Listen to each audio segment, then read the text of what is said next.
They praised you for being smart, but they never taught you how to live. You learned to analyze poetry, but not your own emotions. You could win debates, but couldn't say no. You aced every test, but no one warned you about the loneliness after graduation. They called you gifted, and for a while, you believed them. But what they really meant was useful, containable, impressive on paper. The truth? You were trained to win spelling bees, not face death. You were taught how to solve problems, not how to sit with pain. They celebrated your mind and ignored your soul. And now, you're smart but anxious, capable but unsure. You feel like a glitch in the system you were supposed to conquer. You're not broken. You're just untrained in the things that matter. Because the real curriculum, the one about how to suffer, how to connect, how to endure, was never part of the lesson plan. But it's not too late to learn. This isn't a motivational speech. This is a reckoning. Because wisdom doesn't begin with answers. It begins with the moment you realize intelligence isn't enough. Chapter 1. They called you gifted, but what they really meant was obedient. Fast processor, high output, easy to praise. You became a machine in a system that rewarded memory over meaning, logic over presence, achievement over understanding. And for a while, it worked. You got the grades. You impressed the adults. They said you were going to do great things. But here's the thing about being the smart kid. Nobody asks if you're okay. They just expect results.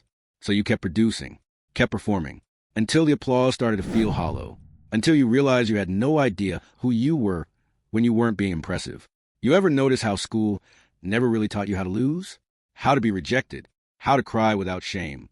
How to be with someone who's suffering and not try to fix it? They gave you formulas, but not resilience. They taught you how to write essays, but not how to speak from the gut. You could explain the Pythagorean theorem, but couldn't ask for help without collapsing inside. Albert Camus once said that institutions rarely prepare us for life's absurdity. School teaches order, but life brings chaos. So when the chaos hits, you feel defective. But you're not. You're just unprepared. This is what Jung called a wounded child. You learn to perform a version of yourself that pleased the adults. A false self. A mask. Not because you were fake, but because that's what got love. And underneath that mask, there's a kid who never learned how to fail with grace. Who never learned that being lost is part of the path. That's where the fracture begins. The moment when you realize intelligence didn't protect you. It only delayed the collapse.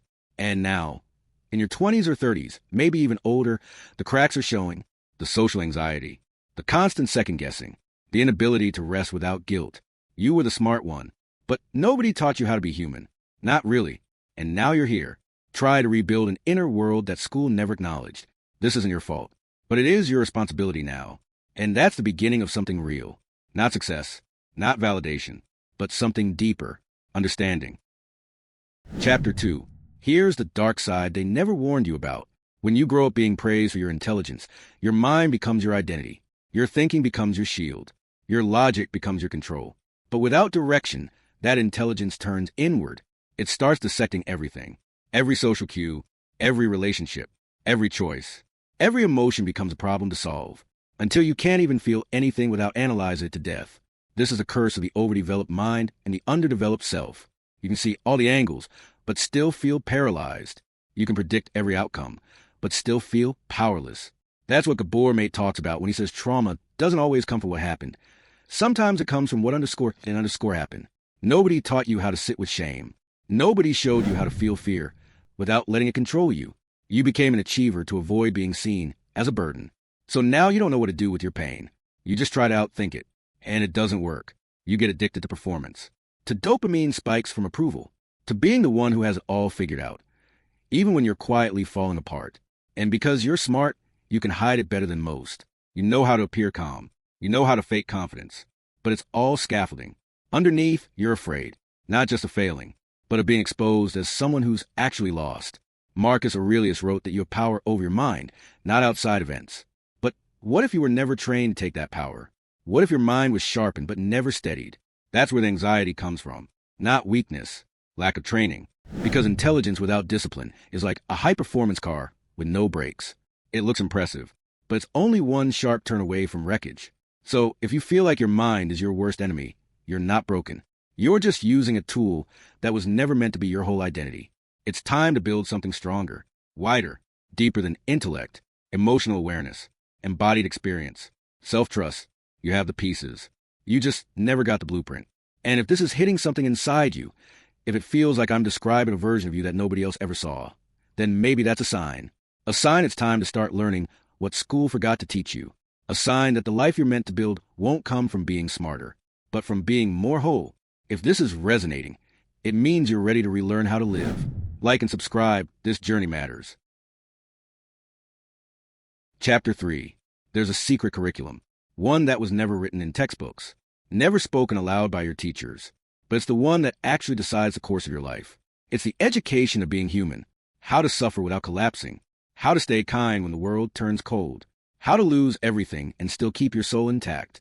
But you were never taught any of that. You were taught how to get the right answer, not how to sit with not knowing.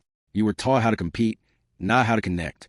You were taught how to succeed, not how to heal. They prepared you for the test, not for heartbreak, not for grief, not for the days when life feels like a silent, unrelenting void. You memorized historical facts, but no one told you what to do when your friend stops calling. You wrote essays on Shakespeare, but no one showed you how to forgive yourself. You learned biology, but not how to breathe through a panic attack at 3 a.m. Marcus Aurelius called it building the inner fortress, not a wall to shut the world out, but a space within that nothing can shake. But school didn't give you bricks for that fortress. It gave you performance, deadlines, rankings. It taught you how to outrun your feelings, not how to face them. So what happens? You enter the real world, and suddenly you're in free fall. No more structure, no more grades, just silence, just pressure, just you. That's when you realize being smart isn't the same as being strong. Being clever isn't the same as being clear.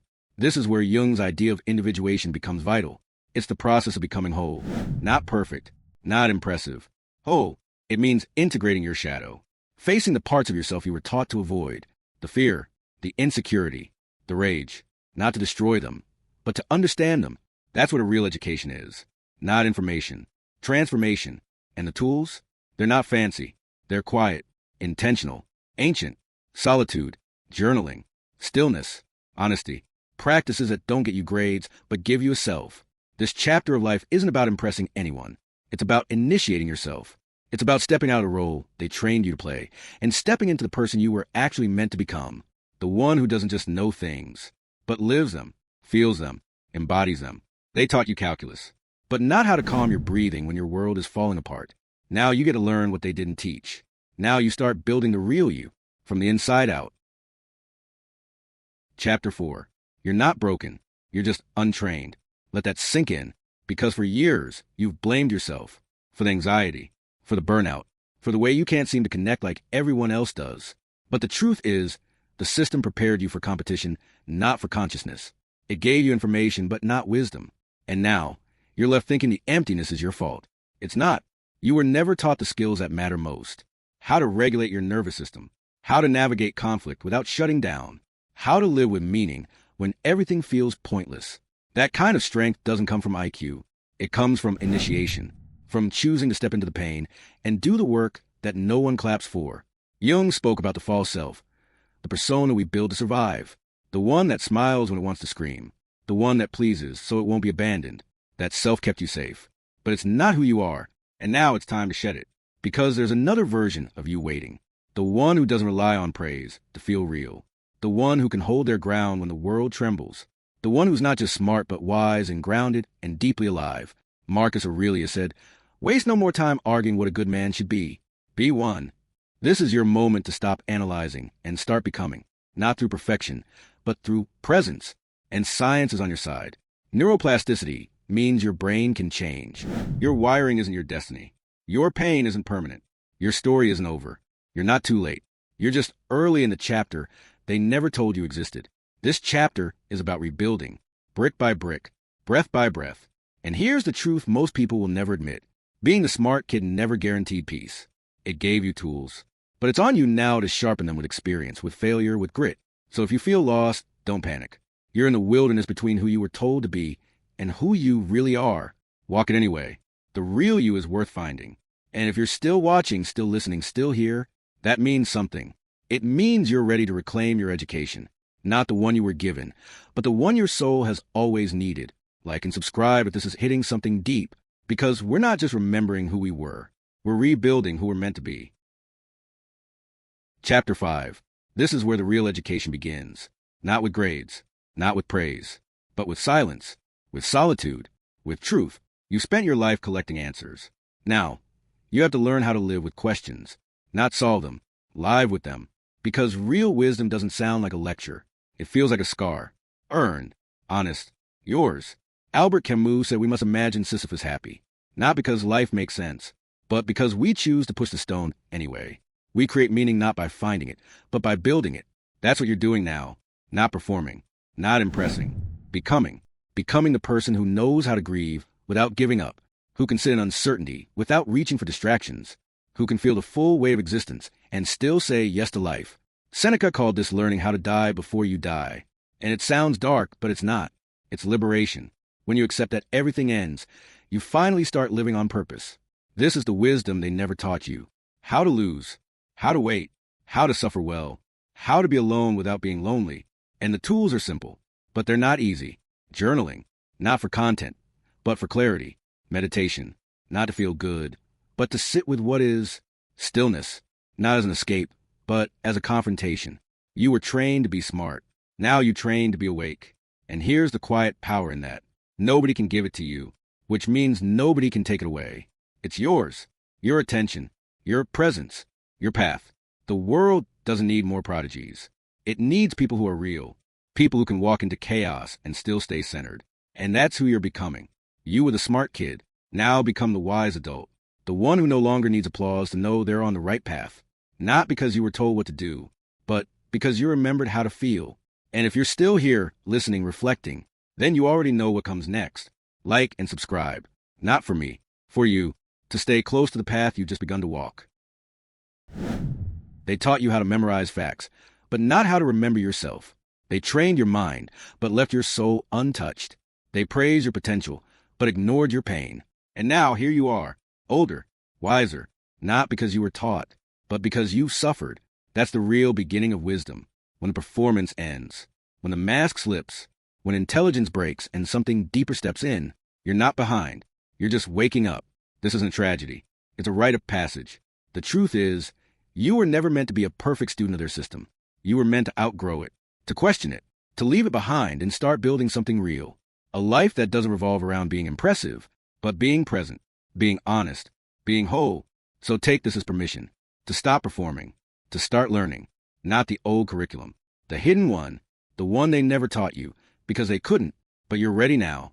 And if this felt like something you were never allowed to hear, if it spoke to a part of you that's been quiet for too long, then like and subscribe, because we're building the education we never got, one truth at a time.